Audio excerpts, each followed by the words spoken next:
Bismillahirrahmanirrahim. Assalamualaikum warahmatullahi wabarakatuh. Alhamdulillah Rabbil Alamin. Wassalatu wassalamu ala ashrafil anbiya'i wal mursalin wa ala alihi wa ashabihi ajma'in. Subhanaka la ilma lana illa ma'allamtana innaka antal alimul hakim. Qala rabbi shrah li sadri wa yassir li amri wahlul 'uqdatam min lisani yafqahu qawli, amma ba'd. Fa inna asdaqal hadisi kitabullah wa khairal hadi hadi Muhammadin sallallahu alaihi wasallam wa syarrul umuri muhdatsatuha wa kullu muhdatsatin bid'ah wa kullu bid'atin dhalalah wa kulla dhalalatin finnar. Alhamdulillah, kita bersyukur kepada Allah Subhanahu wa taala. Sekali lagi dengan izin Allah Subhanahu wa taala kita dapat teruskan sesi kuliah subuh menggunakan kitab Tafsir Ad-Durrul Asir. Mudah-mudahan pertemuan dan perpisahan kita pada pagi ini diberkati dan diridai oleh Allah Subhanahu wa taala. InsyaAllah kita sambung tafsir juzuk yang ke-30. Kita masuk surah yang seterusnya, surah At-Takwir, muka surat 41. Qala al-musannifu rahimahullahu ta'ala wa nafa'ana wa iyyakum bi'ulumihi fid daraini amin ya rabbal alamin. Kata pengarang rahimahullahu ta'ala, At-Takwir dalam kurungan menggulung, surah ke-81 mengandungi 29 ayat. Itu secara ringkas pengenalan mengenai surah At-Takwir. Bismillahirrahmanirrahim, pendahuluan mengenai surah At-Takwir. Surah At-Takwir artinya menggulung, yaitu surah yang ke-81 mengandungi 29 ayat. Dari jenis Makkiyah, ayat yang turun selepas Nabi Hijrah, sebelum Nabi Hijrah, diturunkan selepas turunnya surah Al-Masad, Al-Masad, Tabbat yada abi lahabin wa tabb. Surah ini membahas tentang hakikat hari kiamat. Ini biasa bagi surah-surah juzuk yang ke-30. Surah Makkiyah, surah yang turun sebelum hijrah, dia tidak ada perbahasan hukum hakam, tidak ada halal haram, tidak ada. Yang ada perbahasan untuk meyakinkan akidah, untuk menanam akidah tentang adanya hari kiamat, adanya syurga, adanya neraka. Itu style ataupun cara ayat Al-Makkiyah, ayat yang diturun sebelum Nabi hijrah ke Madinah. Lepas hijrah, maka ayat-ayat hukum turun selepas daripada itu. Baik, tuan-tuan muslimin dan muslimat yang dirahmati sekalian, surah ini membahas tentang hakikat hari kiamat. Macam surah kita baca dah, surah An-Naba, surah An-Nazi'at, surah Abasa. Semua, dia membahas benda yang sama tentang kiamat. Dan wahyu Tuhan serta perutusan Nabi Muhammad, perutusannya yang Allah Subhanahu wa taala, yakni nabi-nabi dan rasul-rasul, yang merupakan perkara-perkara yang wajib diimani.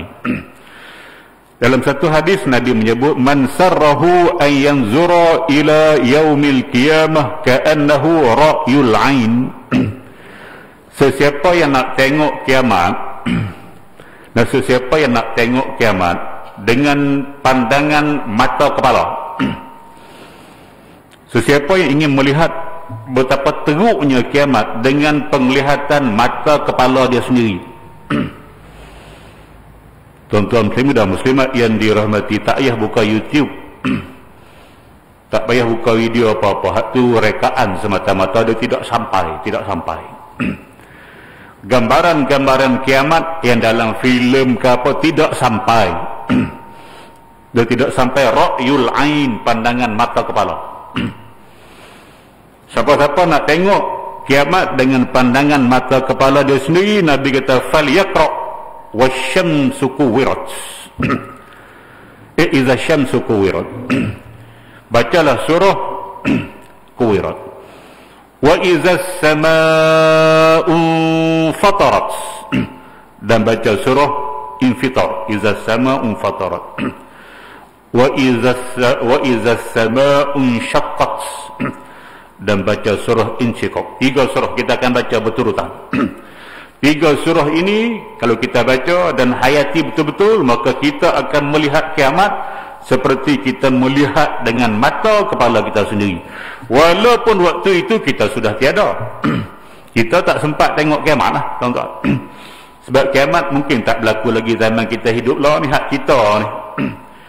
Dan kalau kita hidup di tahun yang akan berlaku kiamat pun, kita akan dimatikan sebelum daripada itu. Bagaimana kita dah sebut sebelum daripada ini, orang beriman yang ada iman walaupun sebesar zarrah, sebesar biji sawi, hak paling kecil ni, biji paling kecil biji sawi. Sebesar itu saja kita ada iman kepada Allah Subhanahu wa taala, kita akan dimatikan melalui angin racun, angin beracun. Nah, Allah akan sebarkan angin tu, kita hidup, kita tarik, kita bernafas, kita akan mati. Hanya orang-orang yang tidak ada iman, orang-orang kafir sahaja akan melihat kiamat. Jadi kamu takkan dapat lihat yang beriman. Jadi kamu nak tengok macam mana? Baca surah. Nah, iza syamsu kuwirat, iza samaa'u fatarat, iza samaa'u syaqqat. Kamu akan melihat, itulah kiamat yang sebenar-benar, seperti melihat dengan mata kepala kamu sendiri. Baik, tuan-tuan muslimin dan muslimat yang dirahmati sekalian. Yang merupakan perkara-perkara yang wajib diimani. Jadi kiamat termasuk salah satu rukun iman. Rukun iman ada 6. Percaya kepada adanya Allah Subhanahu wa taala, percaya kepada adanya malaikat, adanya kitab, adanya hari kiamat, adanya rasul hari kiamat, dan juga percaya dengan takdir dan qada Allah Subhanahu wa taala. Semua jenis perkara ghaib. Rukun iman semua perkara ghaib. Dia tidak ada perkara yang zahir. Yang zahir rukun Islam. Solat nampak. Solat tu zahir. Kita nampak orang berdiri, kemudian dia rukuk, kemudian dia iktidal, kemudian dia sujud, tu dia sedang solat. Dia bukan sedang berjogging, dia bukan sedang senam aerobik, tidak, dia sedang solat. Zahirnya nampaknya tu. Tuan-tuan dan muslimat yang dirahmati sekalian. Cuma puasa dia tak apa nampak zahir dia. Sebab dia bukan ibadah macam solat. Kita tak kenal siapa berpuasa, tapi sekurang-kurang kita nampak dia lesu, letih. Sebab dia tak makan minum, nampak dari segi zahir. Tuan-tuan dan muslimat yang dirahmati, haji nampak, pergi tawaf, pergi sa'i, nampak. Umrah pun sama. Itu rukun Islam, dia bak zahir. Rukun iman semua ghaib. Allah ghaib, kita tak nampak. Malaikat ghaib, kita tak nampak. Tapi beriman tu. Allazina yu'minuna bil ghaib. Orang-orang beriman dengan perkara-perkara ghaib. Allah Subhanahu wa taala ghaib, tak tahu, tak nampak. Kita percaya, yakin 100% dia ada. Malaikat tak nampak, kita yakin malaikat tu ada. Kitab wahyu artinya. Kitab bukan Quran hak kita duk baca, hak tu kita nampak. Maksud kitab ialah wahyu yang diturunkan kepada Nabi Muhammad sallallahu alaihi wasallam sebelum diarahkan tulis. Wahyu tu tak ada siapa nampak. Tiba-tiba Nabi kata, sahabat-sahabat mai sini.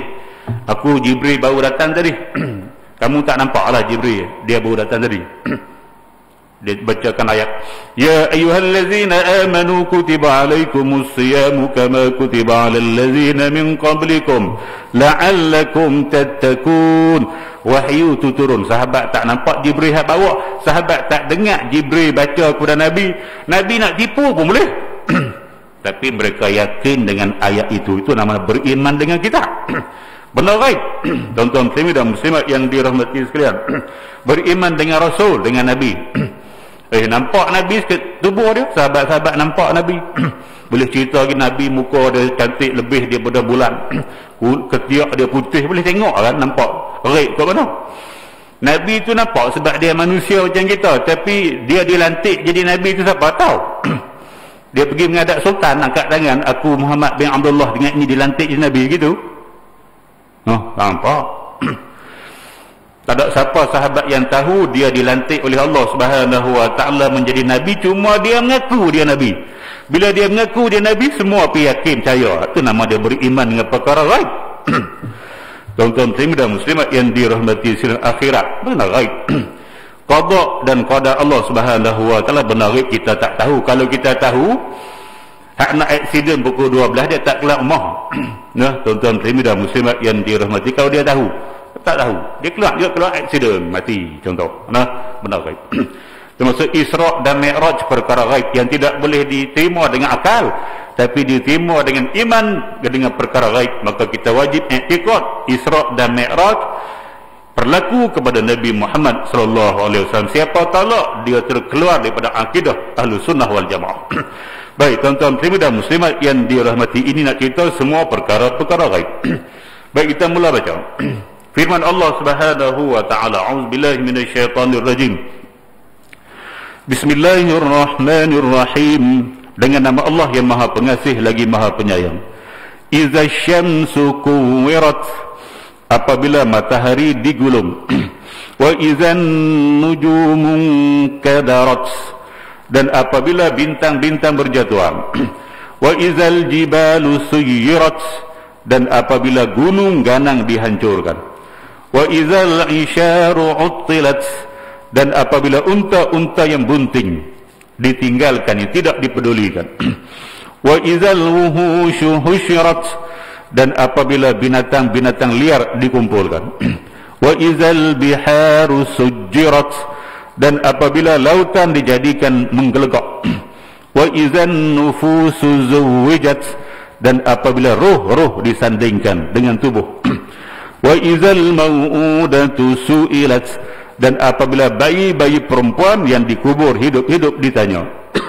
Bi ayyi dzambin qutilat, sebab dosa apakah dia dibunuh. Wa idzas suhufu nusyirat, dan apabila catatan-catatan amalan perbuatan manusia dibentangkan. Wa idzas samaa'u kushitat, dan apabila langit dikupas, yakni dilenyapkan. Wa idzal jahimu su'irat, dan apabila neraka jahim dinyalakan. Wa idzal jannatu uzlifat, dan apabila syurga didekatkan.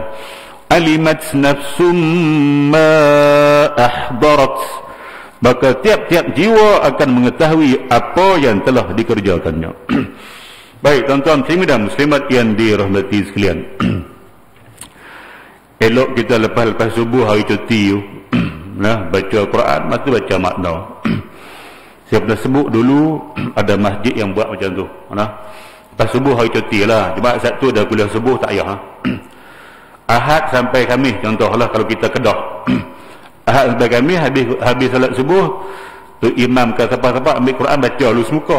Baca semuka, lepas tu tolong baca terjemahan. So kurang-kurang dia tahu makna apa dia baca. Walaupun dia tak tahu makna, tak erti bahasa Arab, tapi selepas dibacakan makna, maka dia akan faham. Sekurang-kurang faham secara rambang lah, sebab bukan tafsir. Terjemah ni bukan tafsir. Nak faham secara jelas kena tafsir. Sekurang-kurang kita boleh faham secara apa maksud yang Allah nak sebut dalam ayat-ayat yang kita baca bila diterjemahkan dalam bahasa kita. Saya tengok Pumpung dah mula buat bulan lepas. Lepas subuh baca bagi satu muka, kedua muka saya tak pasti ya. Sebab saya kena keluar awal. Lepas solat saya keluar awal nak pergi sekolah. Hantar anak sekolah dan sebagainya. Jadi apa baca? Hak geng-geng pencing lah. Tuan-tuan muslimin dan muslimat yang dirahmati, sebelum kita mati tu, sekurang-kurang kita baca Quran tu tahu makna. Ni duk baca daripada dulu makna tak erti. Imam Syafi'i kata, sesiapa yang bercakap sesuatu mana-mana bahasa dan dia tak faham apa dia cakap, dia orang gila. Tu je. Orang gila cakap dia faham apa dia kata? Dia kata dia gila, putus juga. Waya putus memanggil. Dia popek, dia bukan tahu apa dia cakap pun. Jadi macam itulah kita hak baca Quran tak erti makna, gila. Imam Syafi'i sebut, bukan aku.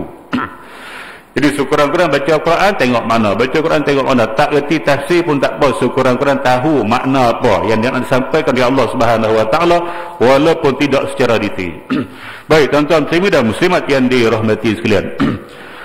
Huraian. Allah Subhanahu wa taala membuka surah ini dengan menerangkan terjadinya hari kiamat. Ini gambaran kiamat.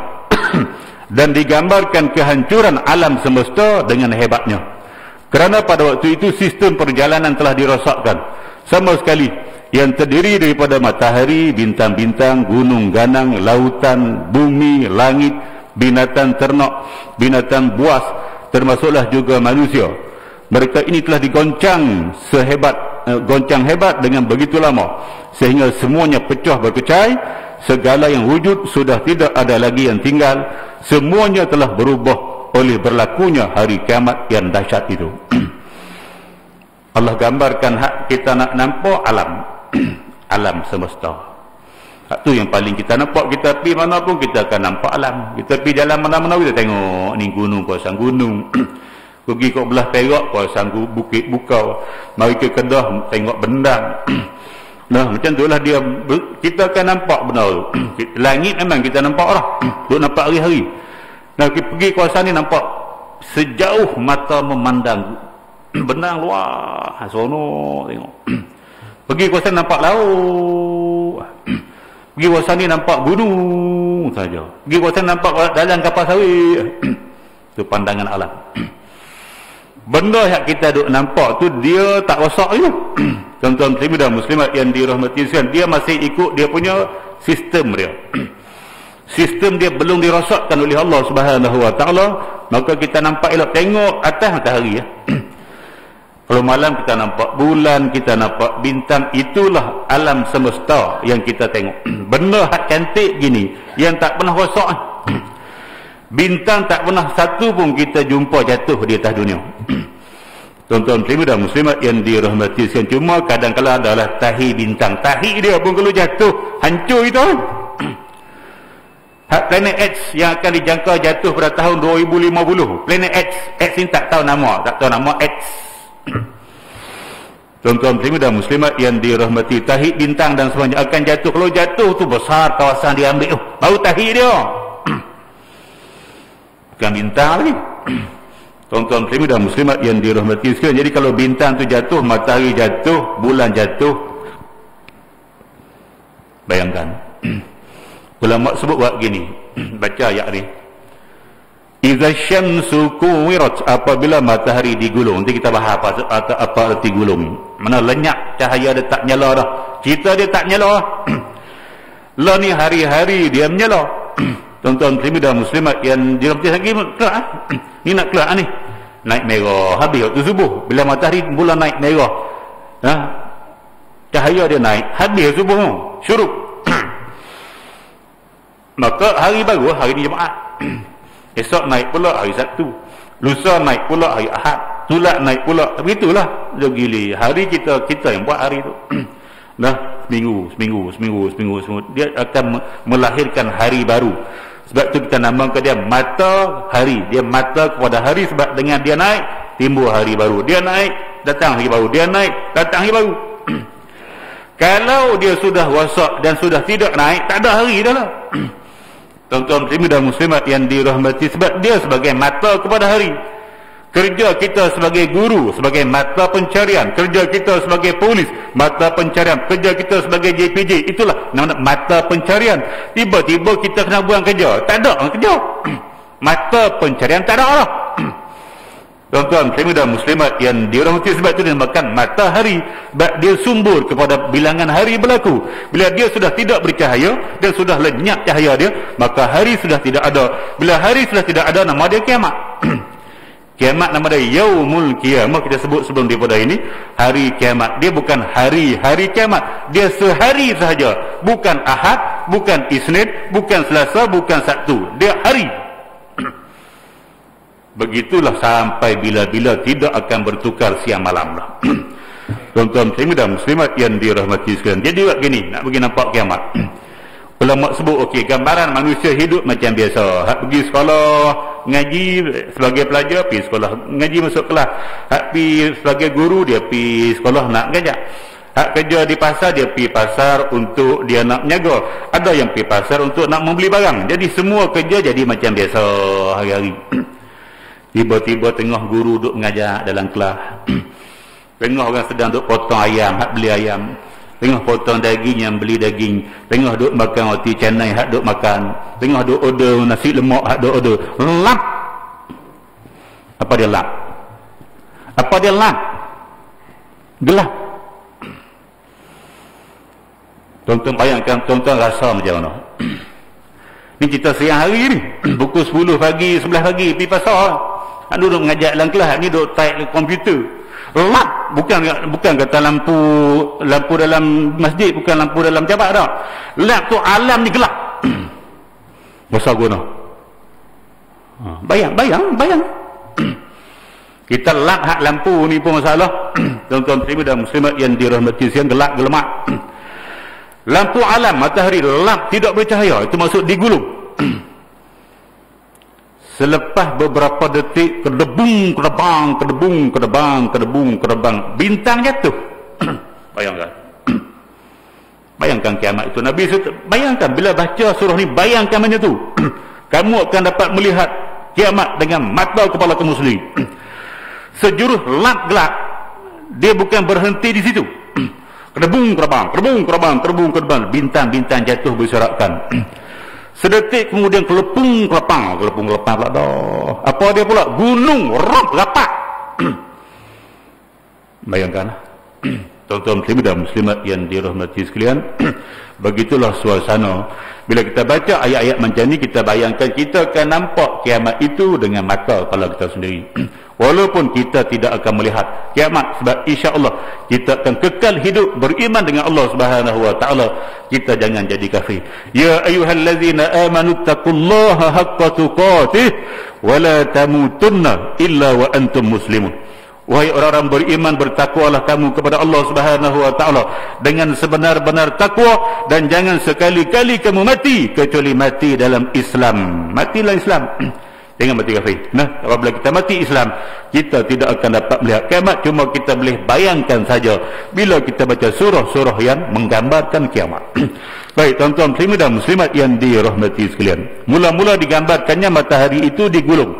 Puasa tak kira. Cahayanya pun padam. Kuwirat ni gulung lah. Kalau kita ambil kain serban, kita gulung. Itu nama dia takwir, menggulung bahasa Arab. Nah, tuan-tuan muslimin dan muslimat yang dirahmati, bila kita gulung, kita cabut serban, kita lempar. Macam itulah Allah menggulung matahari, artinya dicampakkan. Di mana? Masuk neraka. Tuan-tuan muslimin dan muslimat yang dirahmati, Nabi sebut inna syamsa wal qamara nurani finnar yaumal qiyamah. Sesungguhnya matahari dan bulan hak bercahaya atas dunia ni, matahari siang hari, bulan malam. Nurani ialah dua yang bercahaya. Matahari mengeluarkan cahaya dia, diaun, dia panas. Sebab tu disebut dalam masyarakat dia'u asyamsi, cahaya matahari. Bulan disebut sebagai nurul qamar, cahaya bulan. Nur lain, dia'u lain, tapi kita pasal makna cahaya. Dia' ni cahaya yang panas. Bila kita kena dia panas.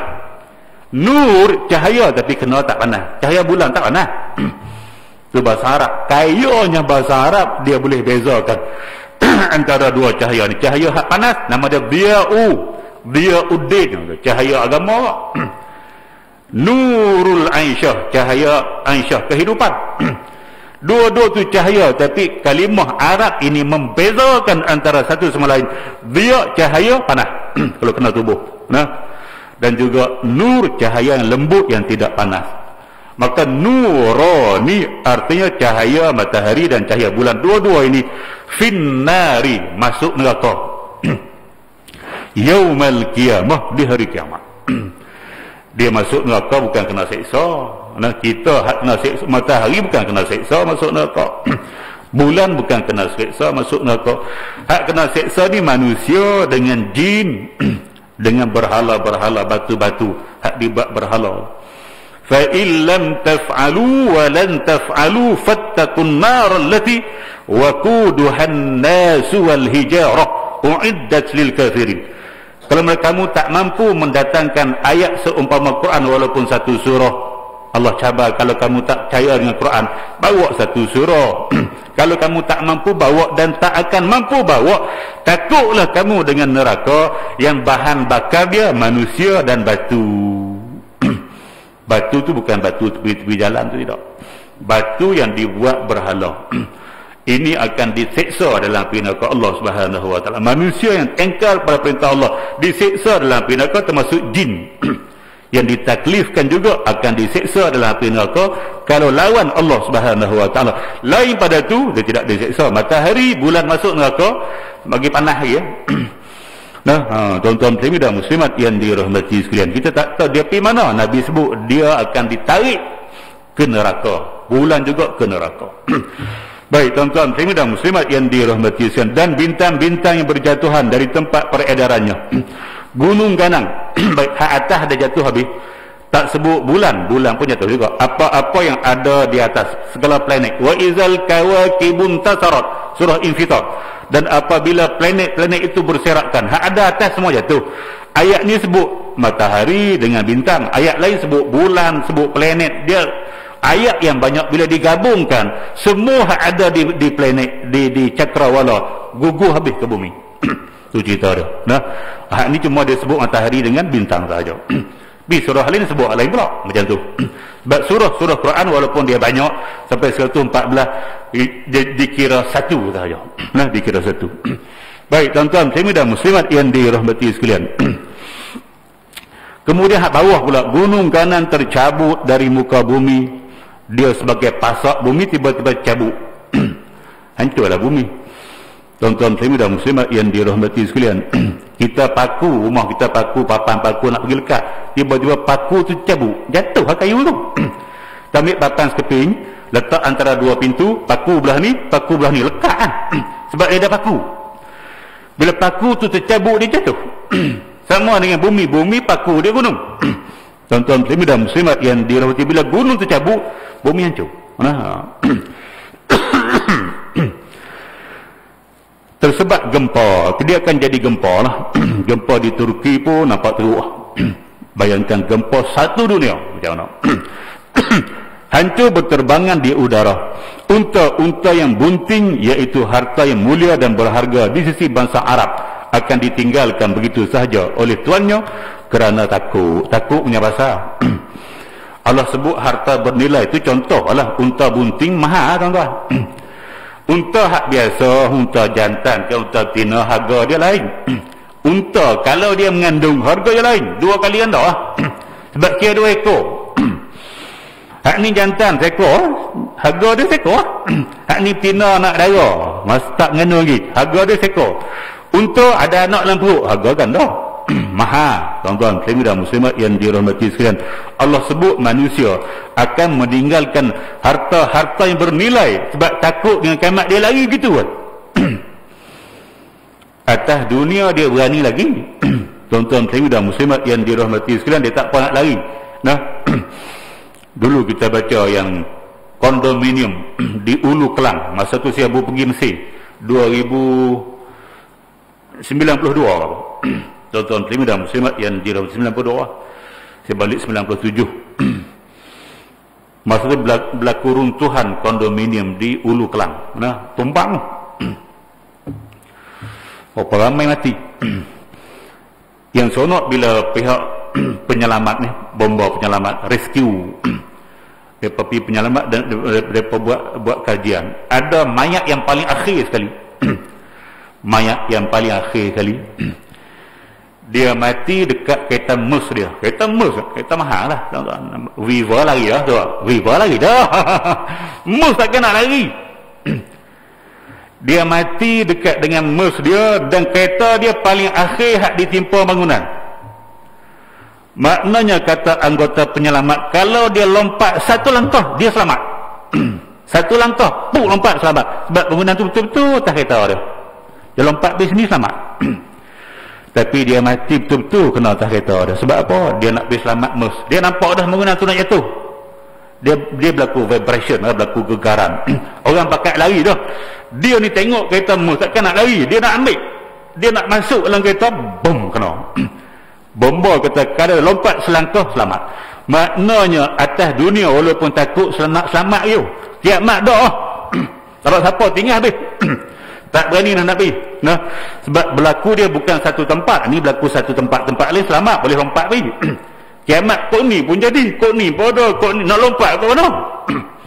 Tuan-tuan. Nah, tu suasana kiamat memang tidak sama dengan suasana hak berlaku atas dunia.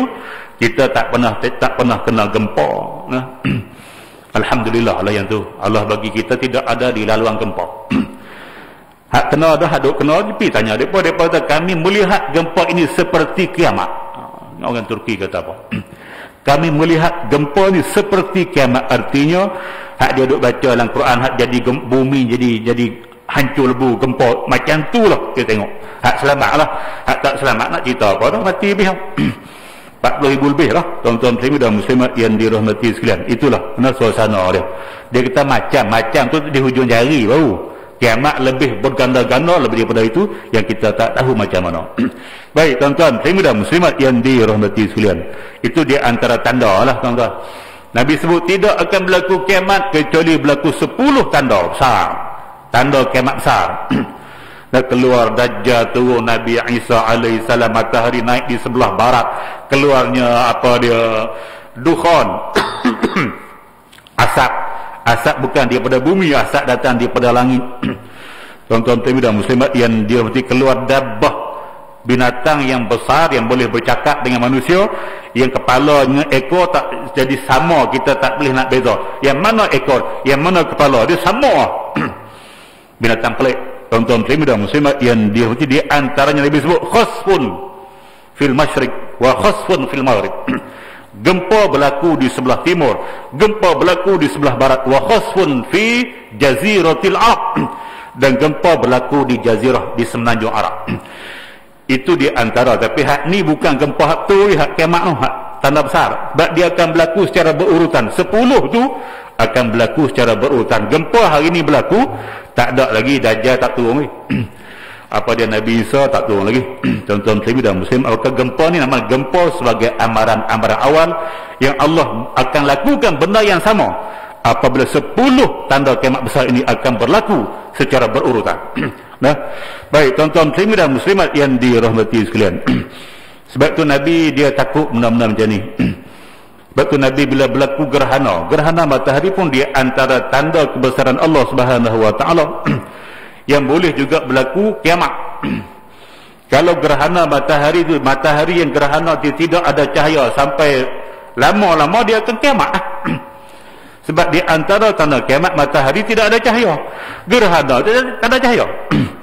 Nabi cepat-cepat panggil sahabat masuk pergi solat sunat gerhana. Takut Nabi, takut berlakunya kiamat waktu itu. Sebab kiamat boleh berlaku bila-bila masa, walaupun di zaman Nabi. Sebab Nabi sebut bu'istu wa yaumal qiyamah kahatain, aku diutus oleh Allah Subhanahu wa taala sebagai nabi, dan tarikh aku diutus sebagai nabi dengan kiamat kahatain, seperti 2 jari. Mana dekat. Nabi buat macam ni pelik ni bahaya ni. Jauh lah, ada selang. Macam ni rapat, mana dekat kiamat, boleh berlaku zaman dia pun. Sebab itu dalam buku teks 3 tempat, nah tuan-tuan dan muslimat yang dirahmati dalam tajuk Al-Khawf war-Raja. Al-Khawf war-Raja. Al-Khawf tu takut, Ar-Raja'nya harap.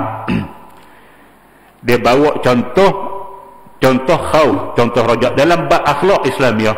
Contoh semua ambil contoh Nabi. Sebab Nabi merupakan contoh.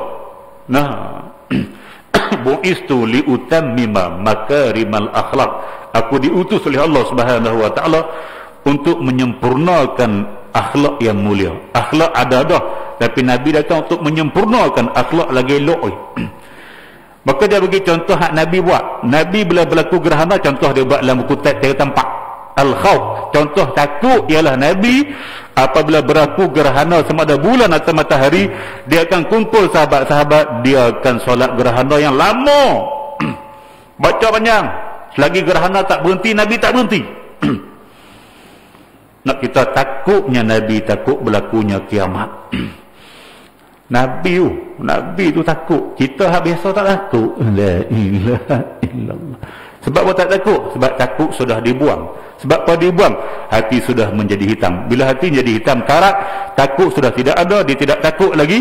Bahaya tak takut, masuk neraka. Bila kita tak takut pada Allah, masuk neraka. Sebab Allah sebut, ya ayyuhallazina amanu taqullah. Wahai orang-orang beriman, takutlah kamu kepada Allah Subhanahu wa taala. Takwa tu takutlah. Dengan takwa, dengan takut kamu kepada Allah, kamu boleh masuk syurga. Nah, wasari'u ila maghfiratin min rabbikum wa jannatin 'arduha as-samawati wal ard u'iddat lil muttaqin. Bersegeralah kamu kepada pengampunan Tuhan kamu dan syurga Tuhan kamu yang luasnya langit dan bumi. Syurga untuk siapa? U'iddat lil muttaqin, telah disediakan untuk orang-orang bertakwa. Takwa syurga. Maka siapa sudah hilang takut, dia tidak layak masuk syurga. Ciri-ciri ahli syurga takut kepada Allah Subhanahu wa taala. Baik, tuan-tuan muslimin dan muslimat yang dirahmati sekalian. Masuk mula. Unta-unta gambaran harta-harta yang bernilai, yang mahal. Manusia sudah tak peduli waktu itu. Sebelum tu dia puluh kerja yang tu, yang 8 pagi 5 petang tambah lagi overtime sampai pukul 9 malam 10 malam, kerja harta dunia. Tapi waktu itu manusia tinggalkan habis, dia tak peduli dengan apa-apa. Itulah kiamat, gambaran dia. Baik, tuan-tuan muslimin dan muslimat yang dirahmati kerana takut, binatang-binatang liar mati terkumpul di sarangnya kerana panik. Jadi binatang liar ni dia buas, dia nama pun liar. Kita nak tangkap dia bukan senang. Dia datang tempat kita pekat lari ya. Berkelak lari 5 ekor, lari habis. Nah, tuan-tuan muslimin dan muslimat yang dirahmati, tiba-tiba binatang-binatang ini dihimpun pada satu tempat. Makna dia mati. Binatang buas tu takut dengan kiamat, mati dia. Tuan-tuan, dihimpun pada satu tempat. Masalah kita tak boleh himpun. Himpun bila kiamat. Semua binatang, bukan kita binatang liar, semua sekali ya. Semua binatang. Cuma disebut dalam ni binatang liar. Sebab hak tu yang paling payah nak himpun. Kalau binatang jinak mudah, ambil kucing 3 ekor himpun, tak ada masalah. Hak payah nak himpun ni binatang liar. Binatang liar hak payah dihimpun itu akan dihimpun pada hari itu. Nah, nak kita dahsyat. Baik, tuan-tuan muslimin dan muslimat yang dirahmati sekalian. Lautan pula berkeadaan menggelegak kepanasan dan berakhir menjadi api yang menyala-nyala. Laut itu bertukar menjadi api. Sebab itu disebut laut adalah neraka Allah Subhanahu wa taala. Sebab suatu hari nanti bila hari kiamat, air laut, sebab di bawah dia itu ada dia punya dasar dia itu dia ada api sebenarnya.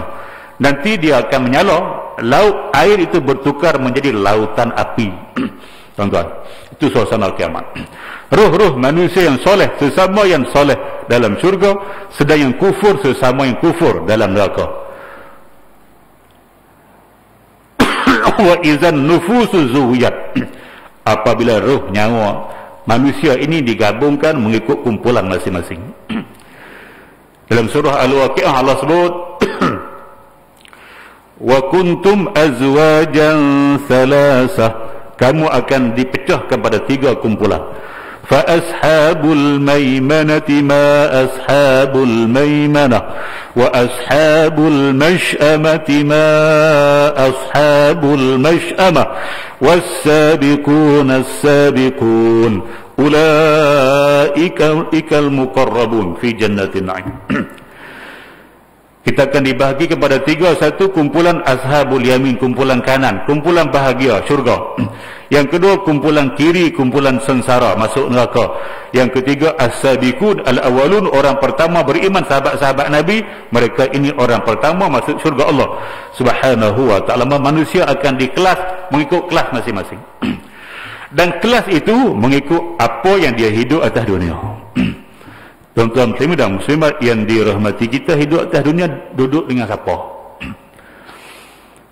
Dia ada 4 tu. Siratal ladzina an'amta alaihim. Kita minta Fatihah. Ihdinas siratal mustaqim. Tunjukkan kami, bagi hidayah kepada kami jalan yang betul, yang lurus, bukan lebuh raya dak, jalan Islam. Apa dia jalan lurus itu? Siratal ladzina an'amta alaihim. Jalan orang yang engkau bagi nikmat ke atas mereka itu. Disebut dalam surah lain, minan nabiyyin was-siddiqin wasyuhada'i was-salihin. Itu tafsir dia. Quran mentafsir Quran. Apa dia jalan yang kau beri nikmat? Minan nabiyyin, jalan nabi-nabi, was-siddiqin dan para siddiqin, wasyuhada, para syuhada orang mati syahid, was-salihin dan orang-orang soleh. Jadi kita sekurang-kurang minta bersama orang soleh pun tak apa dah. Sebab tu bila orang mati, kita kata mudah-mudahan ditempatkan bersama orang-orang yang soleh. Jarang orang sebut mudah-mudahan ditempatkan bersama dengan nabi-nabi. Mudah-mudahan ditempatkan bersama dengan as-siddiqin. Siddiqin ni bawah taraf sikit daripada Nabi. Macam Abu Bakar itu as-siddiq. Ataupun jangan sebut ditempatkan bersama orang-orang mati syahid. Dia bukan mati syahid. Hak biasa kita sebut mudah-mudahan ditempatkan bersama orang-orang soleh. Itu paling status paling common. Hak orang baik ni soleh. Kita atas dunia duduk dengan siapa? Kuliah pun kita lari, macam mana kita nak duduk dengan orang soleh? Tuan-tuan muslimin dan muslimat yang dirahmati, kerja buat kita atas dunia menentukan kita masuk kumpulan mana. Kalau datang maghrib lepas solat kuliah cabut, datang subuh lepas solat kuliah cabut, kita nak duduk dengan siapa? Sebab tidak ada kebersamaan kita dengan orang-orang soleh. Orang-orang duduk dalam masjid ni orang soleh. Orang soleh tak masuk tapi curi di masjid tu. Pejuh tabung masjid. Tak nak duduk dalam majlis-majlis ilmu. Macam mana kita nak duduk dengan orang soleh? Tuan-tuan muslimin dan muslimat yang dirahmati sekalian, hidup kita duduk padang bola, di stadium, di laut memancing, di sungai memancing. Cara hidup kita atas dunia tak bersama langsung dengan orang soleh.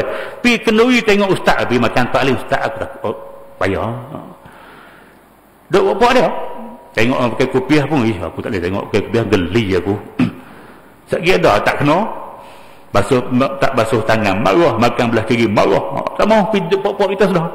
Dia duduk dengan dia, geng-geng dia esok dia akan duduk dengan geng dia. Monggo muslimin dan muslimat yang dirahmati sekalian, macam tu. Mana? Jadi kita nak masuk kumpulan mana? Kita boleh menentukan kita masuk kumpulan mana masa kita atas dunia. Kalau kita sering masuk kumpulan orang-orang soleh, mana kita sering pergi masjid, surau dalam kuliah, kita sering bersama orang-orang soleh lah. InsyaAllah mati esok kita duduk sama-sama. Nah, tuan-tuan muslimin dan muslimat yang dirahmati, yang suka main bola dan suka sangat ta'asuk sangat dengan bola, dia duduk geng-geng bola. Hak kepala ada siapa? Hak geng bola Ronaldo lah. Walaupun dia pergi Saudi lah ni, mahal harga dia. Nah, tuan-tuan muslimin dan muslimat yang dirahmati sekalian, mana terlampau, bukan tak boleh minat bola, boleh tengok bola, tak ada hak main bola boleh, tapi terlampau sangat ta'asub. Dia akan duduk dengan geng-geng tu lah. Hak lain dia tak minat. Nah, pokok ulama atau ustaz-ustaz dia tak suka. Dia suka pokok ni, maka dia akan duduk dengan pokok. Jadi kita lah yang menentukan dengan siapa kita akan dikumpulkan di hari kiamat mengikut apa yang kita buat masa kita atas dunia. Baik, tuan-tuan muslimin dan muslimat yang dirahmati seterusnya.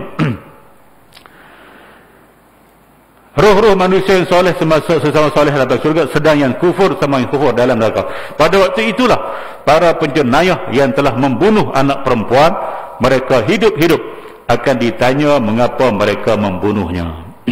Wa izal mau'udatu su'ilat, ayat 8. Dan apabila bayi-bayi perempuan, mau'udah kanak bayi-bayi perempuan yang dikubur hidup-hidup ditanya oleh Allah Subhanahu wa taala. Su'ilat ni bacaan qiraat jumhur ulama. Ada qiraat baca wa izal mau'udatu sa'alat. Sa'alat secara aktif, su'ilat negatif ayat dia. Mana ditanya, su'ilat ditanya. Bila ditanya, Allah tanya ataupun malaikat tanya dia, wahai anak perempuan yang mati dibunuh dulu, apa dosa kamu? Dia ditanya oleh malaikat. Kalau qiraat yang baca wa izal mau'udatu sa'alat, dan apabila anak-anak perempuan yang mati dibunuh waktu kecil bertanya, mereka sendiri tanya siapa? Tanya Allah. Ya Allah, kenapa kami dibunuh? Bi ayyi dhanbin qutilat? Dua-dua tu boleh pakai belaka, tapi kita pakai jumhur ulama ditanya. Nah, baik, bila ditanya budak tu tak ada masalah.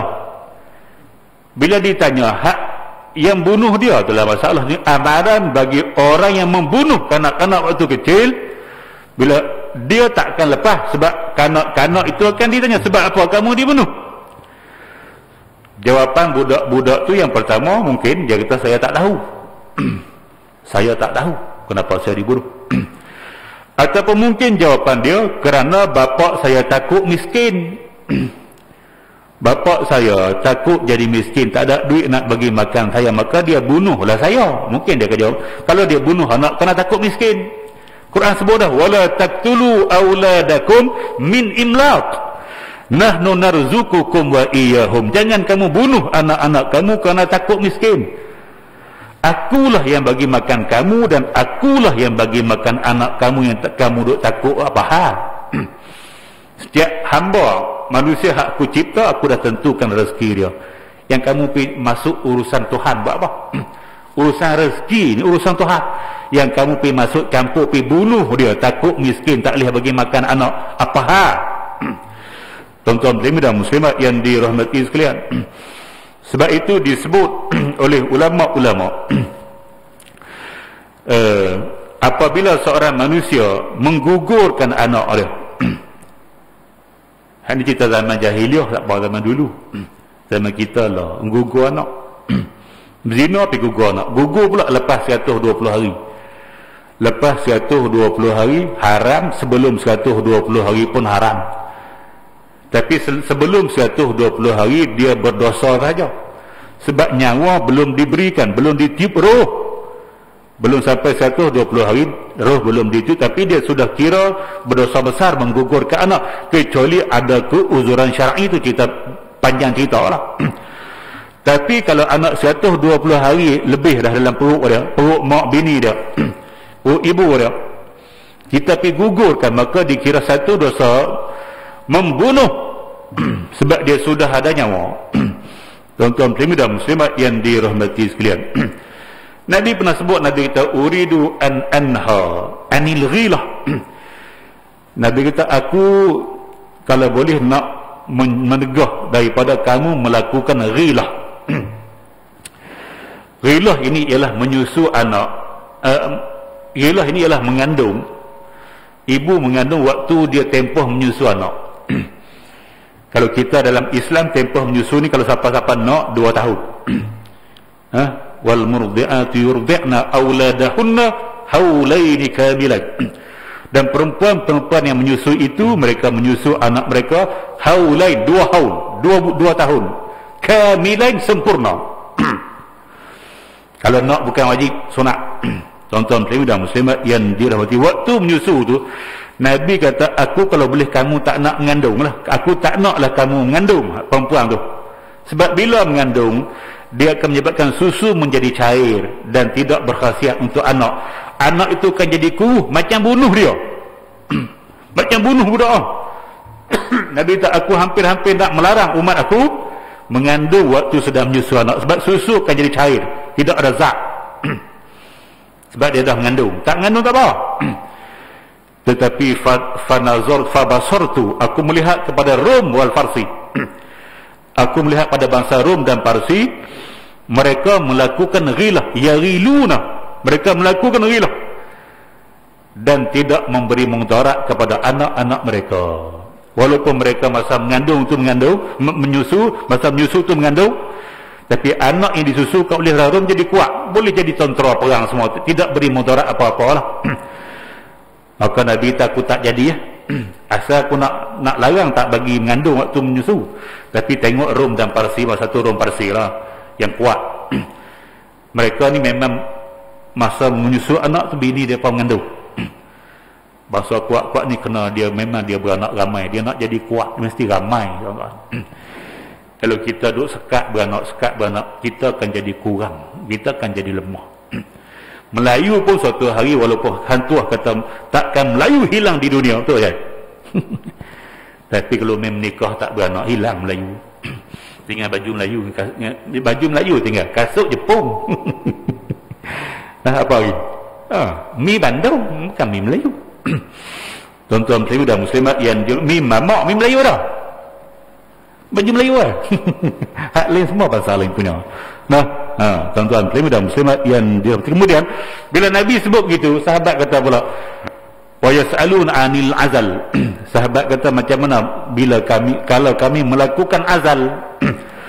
Azal ialah bila suami bersetubuh dengan isteri dia, masa nak keluar air mani, dia cabut, dia lepas kat luar. Itu azal. Ni kena sebut bagi faham. Nah, tidak melepaskan air mani di dalam rahim, dalam kemaluan isteri, bahkan dia menarik keluar dan dia melepas di luar. Itu azal. Ini cara untuk merenggangkan ataupun menghadkan bilangan anak di zaman Nabi lah. Masa tu tak ada lah perancang, tak ada lah ubat suntikan perancang, tak ada lah cara kita nak bedah, kita nak ikat, tak ada masa tu. Satu-satunya cara untuk merancang keluarga ialah dengan azal, melepas air mani di luar. Nabi kata, wahwal mau'udatu su'ilat. Kalau buat macam tu, maka kamu seolah-olah telah membunuh anak-anak kamu, walaupun mereka belum lagi jadi benih, tapi kamu dah lepas di luar, seolah-olah membunuh satu nyawa. Nabi sebut gitu. Nah, cuma dalam masalah merancang keluarga, perbahasannya panjang. Nak dengar pi gerga saya baca kitab Al-Haram. Nak bahas ini tak ada masalah. Nah, baik tuan-tuan muslimin dan muslimat yang dirahmati sekalian. Bila Yahudi menyebut siapa-siapa hak buat macam tu dikira membunuh, Yahudi sebut. Sahabat-sahabat Nabi jumpa Sayyidina Ali. Ali kata tidak. Membunuh ni ialah bila anak tadi sudah sampai pada umur 120 hari. Masa tu kalau dia gugurkan janin itu, barulah dikira membunuh. Sebelum mencapai, dia tidak kira membunuh, kata Sayyidina Ali. Belum pergi Imam Ghazali pula, dia lagi ketak. Imam Ghazali ni ayat mani hak luar pun kira bunuh dah. Nah, tapi taklah kena dosa bunuh.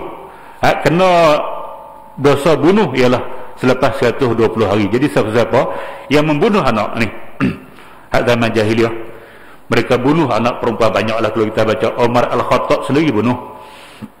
Dia cerita kat Nabi, dia bunuh. Dia duduk melengung. Satu hari Nabi tengok Umar duduk melengung. Nabi tanya sebab apa? Umar kata, aku sedang mengingati aku dulu masa zaman jahiliah, masa kafir dulu. Suatu hari aku balik rumah, pergi tinggalkan rumah tu dah lama. Dia pergi menyaga dan sebagainya, atau pergi outstation lah. Waktu dia tinggal tu, bini dia masih mengandung.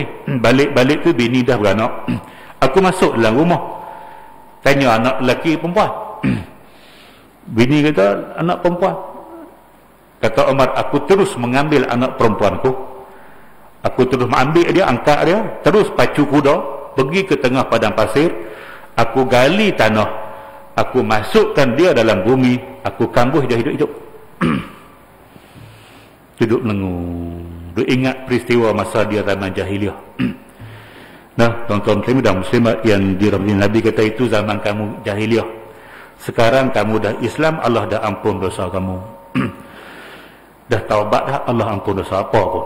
Tuan-tuan muslimin dan muslimat yang dirahmati sekalian. Cuma yang pertama, kalau bunuh orang tak bertaubat memang masuk neraka lah. Yang kedua, bunuh orang dia ada hukum hudud dia, hukum kisos. Bunuh balas. Tapi kisos ini ialah hak manusia, hak waris, bukan hak Allah. Hudud hak Allah, hak ni tidak boleh toleransi ya.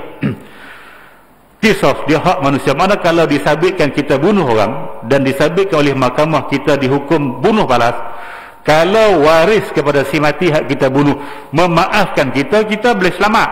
Dia tak macam hudud tak boleh maaf. Dia hak Allah, hak manusia, dia boleh maaf. Dan dia boleh minta diat, denda, diat.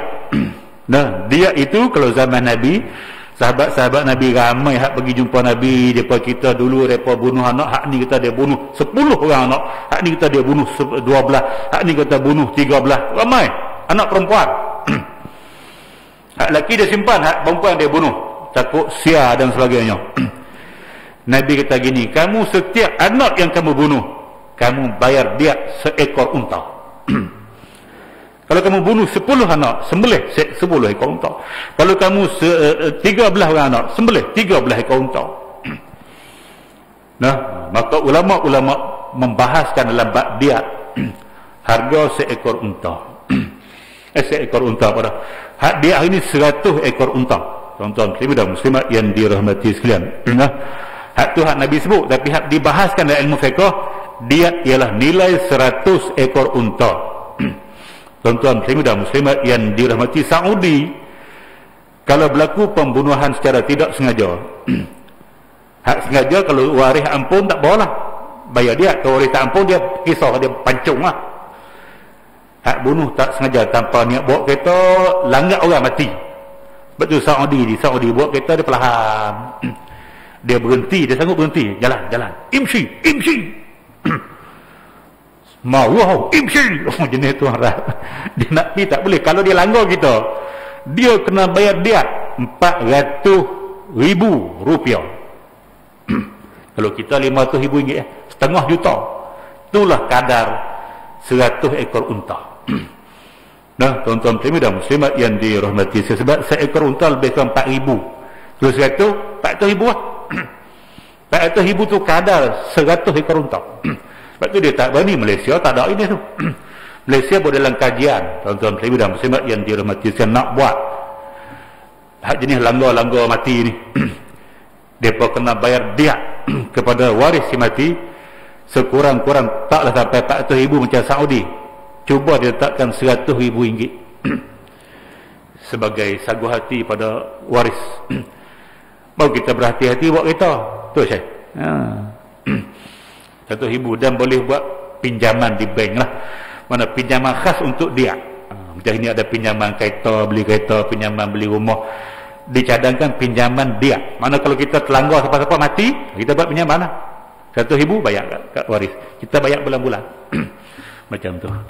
Baik, tuan-tuan muslimin dan muslimat yang dirahmati sekalian. Jadi siapa-siapa hak bunuh tu, contoh hak pergi gugur anak 120 hari ke atas, maka hukum agama dia kena bayar dia. Nah, maka carilah 100,000 ringgit bayarlah. Nah, bagi makanlah pada orang miskin 100,000 ringgit sekurang-kurang. Tak apa bunuh anak, tak apa pergi gugur anak kalau dia nak selamat.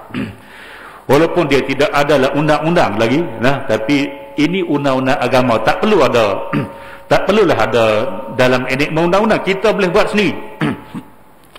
Kalau kita tinggal puasa, kita puasa lah, ganti. Tak ada lah undang-undang Malaysia siapa tinggal puasa kena ganti puasa. Undang-undang tu ada dalam Quran.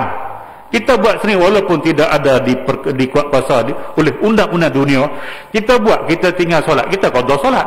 Macam itulah kalau kita bunuh anak tu, bayar sendiri ya. Bicara miskin bayar, bagi sedekah 100,000 ringgit contoh. Nah, baik tuan-tuan muslimin dan muslimat yang dirahmati, sini bunuh mudah-mudah. Tengok 999 bunuh hari. Benar-benar remeh bunuh kerana berebut perempuan. Dia bunuh perempuan tu sebab perempuan tu suka lelaki lain, bunuh. Benar-benar macam tu je bunuh orang. Nah, dia ingat nyawa orang ni macam anak patung. Islam meletakkan satu nyawa manusia 100 ekor unta. Nilai dia mahal. Nah, dengan main bunuh orang tak boleh. Hukum dia haram dan berdosa besar. Ikut Ibnu Abbas, siapa bunuh orang maka masuk neraka dulu kini selamanya, tak keluar-keluar dah, dikira kafir. Itu pendapat Ibnu Abbas. Cuma pendapat jumhur ulama, nah, dia masih lagi Islam, tidak kafir, tapi dia melakukan dosa besar dan hukuman dia di akhirat sangat-sangatlah besar dengan dosa itu. Baik tuan-tuan muslimin dan muslimat yang dirahmati seterusnya. Dan disebabkan dosa apakah dia dibunuh? Orang-orang Arab jahiliah biasanya menanam anak perempuannya hidup-hidup kerana mereka benci kepadanya, takut mendapat malu di kemudian hari tersebab perbuatan anak perempuannya. Amalan mereka diseumpama itu pada hari kiamat akan disoal apa dosanya. Bayi itu malah dicela lantaran membunuhnya. 8 suku, tak apa saya baca habis kan. Sementara itu di muka pengadilan orang-orang yang dibicarakan pada hari kiamat, tak boleh baca, berhenti itu. Hak ni panjang, nah kita berhenti situ. Jadi tak boleh tuan-tuan baru sejam. Kita mula pun 7 suku, subuh lewat. Nah, tidak tak pernah sampai 8 suku. 7,5. Kita stop sedulu, tanda itu. Sementara itu kita akan sambung bulan depan puasa dah kah? Puasa dah kah? Puasa dah sebulan kita habis sebulan nak puasa. Makna kita puasa hari Rabu, makna hari Khamis tu minggu keempat, Jumaat minggu keempat kita puasa. Puasa tu kita stop saat kita kuliah ada tapi tak baca kitab lah. Kita pergi tazkirah Ramadan. Nah, jadi kita akan sambung hari ni lepas raya lah insya-Allah dengan izin Allah Subhanahu wa taala. Jadi sekadar itu dulu, yang baik datang daripada Allah Subhanahu wa taala, yang buruk kelemahan diri saya sendiri. Aqulu qauli hadza wa astaghfirullahal azim li wa lakum. Wassalamu alaikum warahmatullahi wabarakatuh. Bismillahirrahmanirrahim. Alhamdulillahirabbil alamin wassalatu wassalamu ala asyrafil anbiya'i wal mursalin wa ala alihi wa ashabihi ajma'in. Allahumma inna nas'alukal huda wat tuqa wal afafa wal ghina. Allahumma ij'al jam'ana hadza jam'an marhuma wa tafarruqana min ba'dihi tafarruqan ma'suma wa la taj'al Allahumma fina wa la ma'ana wa la man yatba'una shaqiyan wa la matrudan wa la mahruman ya rabbal alamin. Walhamdulillahi rabbil alamin. Taqabbalallahu minkum.